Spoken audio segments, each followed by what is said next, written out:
hati dan pikiran. Artinya ketika mengikuti ini semoga hatinya semuanya berbahagia, fokusnya gambar otak di sana ya, gambar otaknya seimbang antara pikiran dan perasaan harus seimbang ya. 2.3 yaitu keyakinan kelas, hukuman dan penghargaan. Bagaimana selama ini kita memberikan hukuman kepada anak-anak, apakah itu sudah tepat, bahkan penghargaan pun apakah itu memang sangat tepat diberikan kepada anak-anak. Jadi kita pelajari. Kemudian ada 2.4, 5 kebutuhan dasar manusia. 2.5-nya 5 posisi kontrol, dan terakhir segitiga restitusi. Nah, segitiga restitusi ini kemarin yang sudah saya terapkan bersama Mus dan Rido, saya buatkan videonya. Jadi jika masih ada waktu kita buka sama-sama. Silakan Bu. Pak Ahmad bertahan ya, tadi apa? Digoda, dirayu,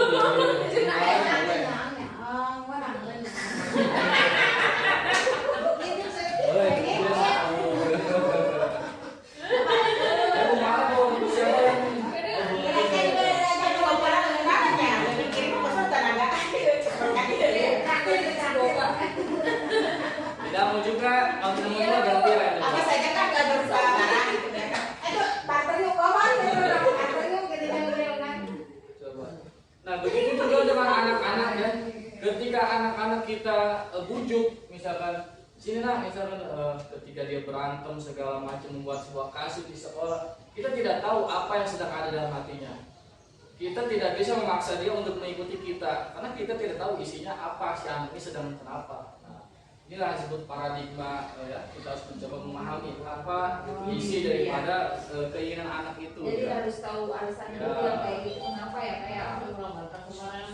Nah, ada beberapa ilusi menurut paparan Dr. William Glasser dalam kontrol teori ya, untuk meluruskan beberapa miskonsepsi tentang kontrol. Ada 4. Yang pertama, ilusi guru mengontrol murid. Nah, sebab jika kita tidak melakukan self disiplin, wajiblah penguasa lain mendisiplin kita. Maksudnya guru mendisiplin kita, orang tua atau kepala sekolah. Jadi yang paling penting itu disiplin lahir dari diri mereka sendiri. Kita dan pengertian kita selama ini bersalah. Nah, kita pelajari 3 motivasi perilaku manusia. Ada 3 motivasi. Yang pertama, untuk menghindari ketidaknyamanan atau hukuman. Tadi seperti yang disebutkan hukuman ya. Disiplin identik dengan hukuman atau penghargaan ya. Nah, ini adalah tingkat terendah dari motivasi perilaku manusia ya. Selama ini dia untuk menghindari ketidakhukuman, misalkan jika dia telat atau tidak tepat waktu, dia akan dihukum, misalkan berjemur di lapangan. Nanti dia bertanya, apabila saya tidak melakukannya berarti saya dijemur. Ketika dia lebih senang memilih berjemur, kita disiplin. Yang kedua, untuk mendapatkan imbalan atau penghargaan dari orang lain. Jadi kalau tidak ada pujian, tidak ada penghargaan, dia tidak disiplin. Nah, kalau tadi penghargaan, hukuman itu jangka pendek, mereka bisa melawan kapanpun. Berarti untuk ini jangka panjang dampaknya pada mereka. Mereka akan tetap berperilaku baik dan berlandaskan nilai-nilai kebajikan. Nah, tugas kita sebagai guru apa? Bagaimana cara kita sebagai guru menanamkan disiplin positif kepada murid-murid? Itu tadi 2.2. Sekarang 2.3, keyakinan kelas. Mengapa keyakinan kelas? Mengapa tidak peraturan kelas saja? Nah, kebanyakan kita kan buat peraturan kelas, tapi kebanyakan begitu. Ternyata ini harus kita rubah dengan keyakinan kelas. Karena peraturan itu tadi orang bisa melanggar dengan suka hati. Kalau keyakinan mereka meyakini bahwa ini harus mereka jalani ya. Prosedurnya nanti di sini ada cara membuat prosedur pembentukan keyakinan kelas. Nah, ajak murid untuk menimbang nilai kebajikan yang menjadi inti dari peraturan tersebut. Contoh, berjalan di kelas, mendengarkan guru, datang tepat waktu, bisa dijadikan satu keyakinan. Ya, misalkan keyakinan untuk saling menghormati atau nilai kebajikan hormat ya.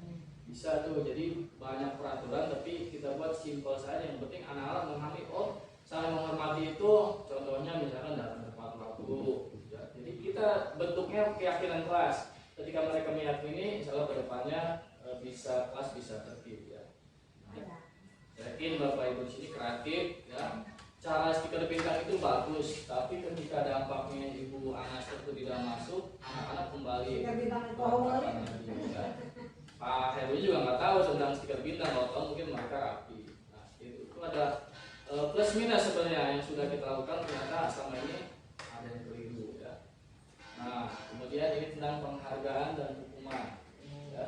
Alfikon ya mengemukakan baik penghargaan maupun hukuman adalah cara-cara mengontrol perilaku seorang yang menghancurkan potensi pembelajaran yang sesungguhnya. Nah, ini 2/4 pemenuhan kebutuhan dasar. Nah, kita coba pelajari apa sih yang ingin dibutuhkan oleh anak ketika anak misalkan punya masalah, membuat sebuah kasus, ya. Ini 5 kebutuhan dasar. Yang pertama, nah, misalkan di kelas ibu ada anak seperti ini, sering minta makan kepada temannya, sering ya, bukan sekali tapi sering, hampir setiap hari minta. Kira-kira kita harus ngapain sih dengan anak seperti ini? Cari dulu. Ketika seorang murid melakukan suatu perbuatan yang bertentangan dengan nilai kebajikan atau melanggar peraturan, hal itu sebenarnya dikarenakan mereka gagal untuk memenuhi kebutuhan dasar. Nah, ini kebutuhan dasar nih, mereka gagal nih memenuhi kebutuhan dasar ini. Tapi kebutuhan dasar yang mana? Nah, kita dapat tahu setelah kita bertanya kepada anak tersebut, kita komunikasi, diskusi, tidak langsung dimarahin ya. Kamu nih makan teman kamu nggak boleh gitu. Nah, itu ternyata cara lama kita yang salah ya, tidak bisa langsung menjudge. Mungkin dia punya ajak kalian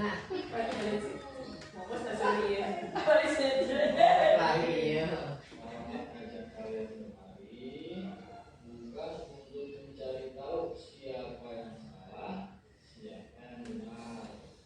Tapi kita duduk bersama di sini. Mungkin jadi semua jadi jawab jadi sampai darah.